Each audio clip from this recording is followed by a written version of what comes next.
네, 안녕하세요. 네, 정치 일타 강사 오봉석입니다. 오늘은 더불어민주당과 조국혁신당 그리고 진보당 삼각편대로 지금 윤건희 정권의 개헌 저지선을 돌파해야 한다는 내용으로 함께 말씀 나눠보겠습니다. 예, 이제 2024년도 세 달이 채 남지 않았습니다. 우리 조국혁신당 조국 대표가 창당하시면서 3년은 너무 길다라고 했는데 그 3년조차도 지금 이미 줄어들고 있습니다. 한 2년 반 정도 지금 윤건희 정권의 임기가 남아 있는데 남은 2년 반도 우리 서민들 입장에서 먹고 살기가 너무 힘듭니다. 경제가 민주당이 집권했을 때에 비해서 너무 많이 추락하고 있고 무엇보다 국격이 국제적으로 너무나 추락하고 있어서 우리 국민들의 먹고 사니 즘이 하루하루가 고통스러운 날입니다. 빨리 윤건희 정권을 종식시키지 않으면 우리 국격과 국민들의 삶이 너무 많이 힘들어지겠다 해서 올해 안에 가능하면 2024년 안에 윤건희 정권을 종식시킬 수 있게끔 탄핵 저지선을 돌파했으면 좋겠다는 것이 우리 국민들의 한결같은 염원일 텐데요. 그러기 위해서 반드시 우리가 짚고 가야 할 것이 있습니다. 바로 더불어민주당과 조국혁신당, 진보당 세 당이 삼각편대를 구성해서 이 전술로 200석의 탄핵 저지선을 돌파해야 한다는 것입니다. 이 말이 무슨 말인지 하나하나 살펴보겠습니다. 먼저 최근에 이 우리 한국 정치 정세를 살펴보면 하루가 다르게 오늘도 이제 서울의 소리에서 두 번째 이제 어제였군요. 어제 두 번째 녹취록이 폭로되었고 뉴스토마토를 비롯해서 JTBC 등등 여타의 언론에서 윤석열 정권, 특히 김건희에 대한 각종 의혹들을 녹취록과 함께 근거와 함께 폭로하고 있습니다. 그럼에도 이제 윤석열 대통령, 윤건희 정권은 이제 눈 하나 깜짝하지 않고 있죠. 다만 국민의힘 국회의원들은 일부지만 흔들리는 모습이 보여지고 있습니다. 이때 고삐를 쥐고 더욱더 공세를 강화해야겠는데 반드시 우리가 유념해 두어야 할 게 있습니다. 각 정당의 지지자, 각 정당의 당원들은 당연히 자기 정당이 최선에서 이 일을 해내고 이 성과를 정치적 성과를 자기 당이 자당이 가져가길 원하겠죠. 근데 우리가 이제 박근혜 탄핵도 경험해 보았고 우리가 이명박 MB 정권도 경험해 보았고 그 이전에 전두환 노태우 정권도 경험해 보았지 않습니까?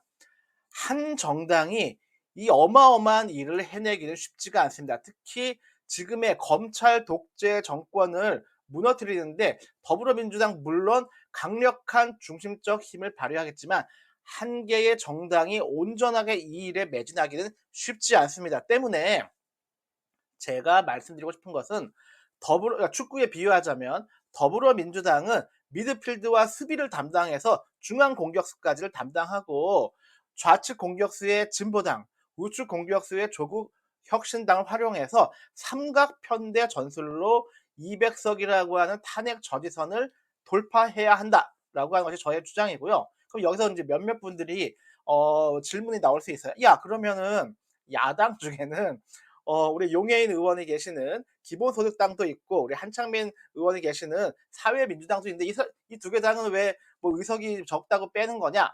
그건 아니고요. 제가 보기에 성격상 기본소득당과 사회민주당은 중원에서 미드필드에서 더불어민주당과 함께 공을 돌리는 역할을 하는 게 좋겠다는 의견입니다. 무슨 말인가 하면 각 정당 고유의 역량과 색깔과 포지션이 있는 것 같아요. 근데 제가 보기에 그 포지션이 두 정당은 미드필드에서 더불어민주당과 함께 공을 돌려주는 역할이 좋을 것 같고 좌우 공격수가 조국혁신당과 진보당이 좋겠다. 왜 그런지는 하나하나 지금 설명을 드리겠습니다. 먼저 조국혁신당 이야기를 시작하겠습니다. 조국혁신당은 창당부터 윤석열 정권 종식을 목표로 창당한 정당이고요.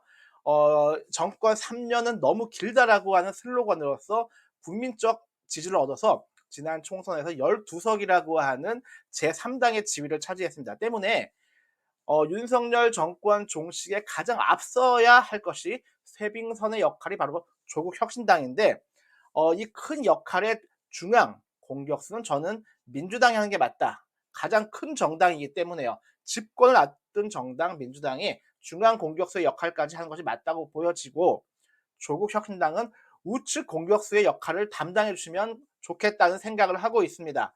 여기서 우리가 이 시점에 꼭 짚어봐야 할 대목이 있습니다.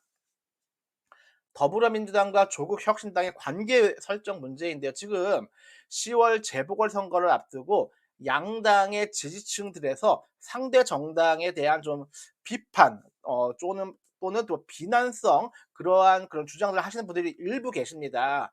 저는 좋지 않다고 생각해. 물론 어느 선거나 최선을 다해서 자기 정당 후보의 당선을 위해서 뛰는 거는 너무 당연한 일이긴 한데요.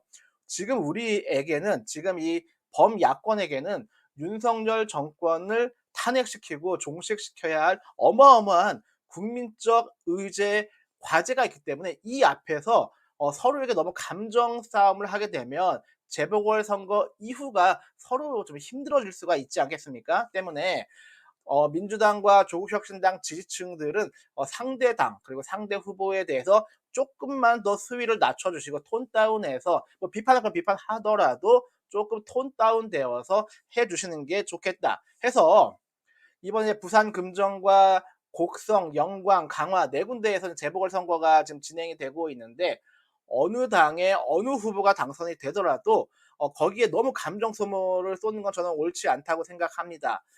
최선을 다하시되 이 관계 설정에서만큼은 꼭 유념해서 상대당을 너무 과하게 비판하는 일은 좀 삼가해서 이번 재보궐선거에 임해주시면 좋겠다.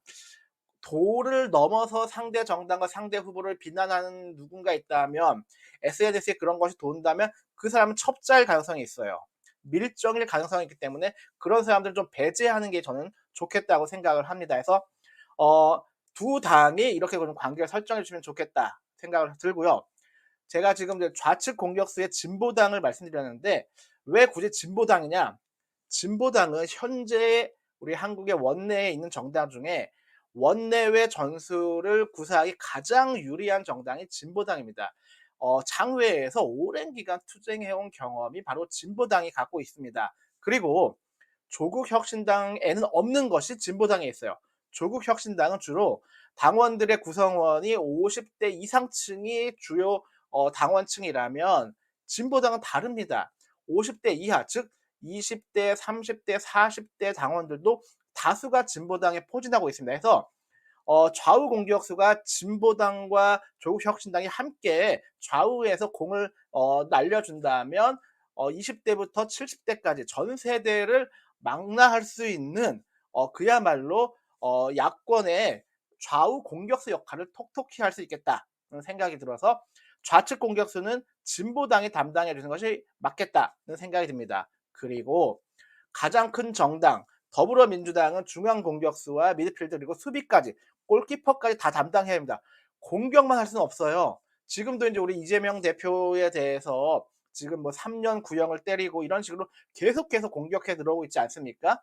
언제 또 어떠한 공격이 들어올지 모릅니다. 지금 계엄령 얘기까지 나오고 있는 상황이기 때문에 우리가 수비에도 만전을 기울여야 하고, 이 수비는 작은 정당보단 큰 정당, 더불어민주당이 수비를 담당하게 탄탄하게 김민재와 같은 수비수들을 수비 라인에 배치해 주는 것이 좋겠다 생각이 듭니다. 그럼 보세요. 축구에 비유해서 전체 진영을 그려보면 중앙 공격수, 미드필드, 수비, 골키퍼까지를 더불어민주당이 중앙을 차지하고, 이 중앙 미드필드 안에 용해인 의원이 계시는 기본소득당과 한창민 의원이 계시는 사회민주당이 함께 공을 돌려주는 역할을 하고, 그러면서 원활하게 중앙에 공을 돌리고요. 좌우 공격수의 진보당과 조국혁신당이 함께 해서 공을 서로 패스해 주는 거죠. 그렇게 한다면 윤건희 정부 또한 올해 안에 무너질 수 있다는 것이 저의 견해이고요. 원내 국회의원 의석수만 갖고 계산해서는 답이 나오기가 쉽지 않습니다.